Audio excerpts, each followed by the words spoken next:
बिस्मिल्लाहिर्रहमानिर्रहीम।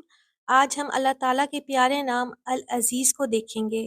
अल-अज़ीज़ बोलने से भी पता चलता है कि इसमें बहुत ज़्यादा ताकत का मफ़हूम है, जो सब पर गालिब है, ज़बरदस्त है, बालादस्त है।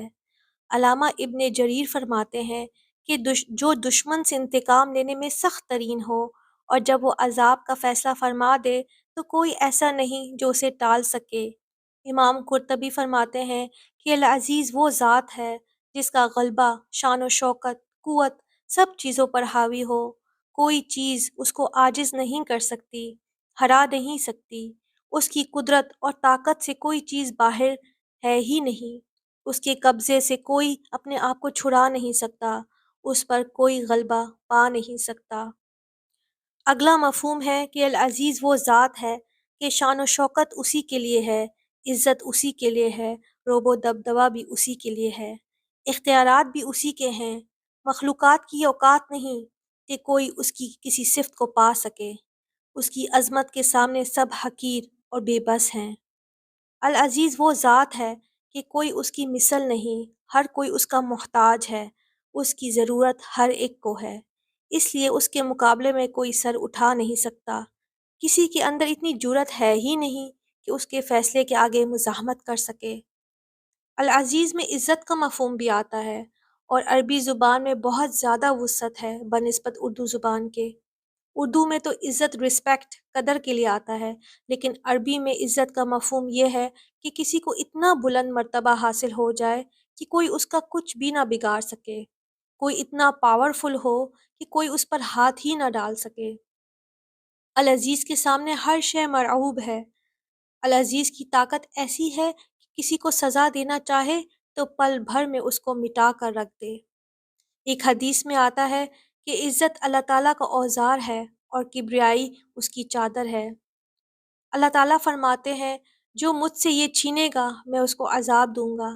यानी ये कोई कहे कि अल्लाह की फरमाबरदारी करना मेरे लिए बेइज्जती की बात है या खुद को बड़ा समझने लगे, अस्तगफिरुल्लाह। और इज़्ज़त की तक़सीम भी अल्लाह के पास है, जिसको चाहे इज़्ज़त दे और जिसको चाहे ज़लील करके रख दे। बाज़ जगह आया है कि अल्लाह ताला का ये नाम 88 मरतबा आया है और बाज़ जगह 92 मरतबा का ज़िक्र है। बहरहाल बहुत ज़्यादा ये नाम आया है और आप देखेंगे कि किसी और सिफ़त के साथ ये नाम भी आया है, जैसे अल-अज़ीज़, अल-हकीम, अल-अज़ीज़ अल-रहीम, अल-अज़ीज़ अल-गफ़्फ़ार, अल-अज़ीज़ अल-अलीम। तो ये हर सिफ़त के साथ क्यों आया? क्योंकि अल-अज़ीज़ इसम बोलते हैं तो इसमें इतनी ताकत है कि जब दुनिया में हम देखते हैं कि किसी के पास पावर आती है तो साथ-साथ करप्शन भी आता है। इस नशे में वो ज़ुल्म भी कर लेता है या नाइंसाफ़ियाँ भी कर लेता है। लेकिन अल्लाह ताला वो अल-अज़ीज़ है, हर फ़ैसला, हर हुक्म हिकमत पर मबनी है उसका, तो वो अपनी ताकत को लेकर ज़ुल्म नहीं करता। इसके बावजूद कोई उसके फ़ैसले के ख़िलाफ़ नहीं जा सकता। वो अल-हकीम है, अपने फ़ैसले विज़डम के साथ करता है और फिर वो रहीम भी है, अपने बंदों को माफ़ भी करता है। सहाबा कराम जब ओहद में थे, जब उनसे कहा गया कि अबू सुफियान तो लश्कर लेकर आ रहा है, तो क्या कहा उन्होंने? हस्बुनल्लाहि व निअमल वकील, हमारे लिए अल्लाह ही काफ़ी है। उनका ईमान बढ़ गया था, उनको पता था कि अल अज़ीज़ उनके साथ है। हदीस कुदसी में आता है कि ए इब्ने आदम, एक तेरी चाहत है और एक मेरी चाहत है। अगर तू वो करे जो मेरी चाहत है तो मैं तुझे वो दूंगा जो तेरी चाहत है, और अगर तूने वो ना किया जो मेरी चाहत है तो मैं तेरी चाहतों में तुझे थका दूंगा, तेरे काम को बखेर दूंगा और होगा वही जो मेरी चाहत है। जो अजीज़ चाहता है वो मानोगे तो इज्जत भी मिलेगी और रुतबा भी। हम आज जिस दुनिया में रहते हैं तो हम जलील क्यों हैं? क्योंकि हमने कुरान को छोड़ दिया है, जबकि हदीस में आता है कि कुरान ही तुमको बुलंदी अता करता है।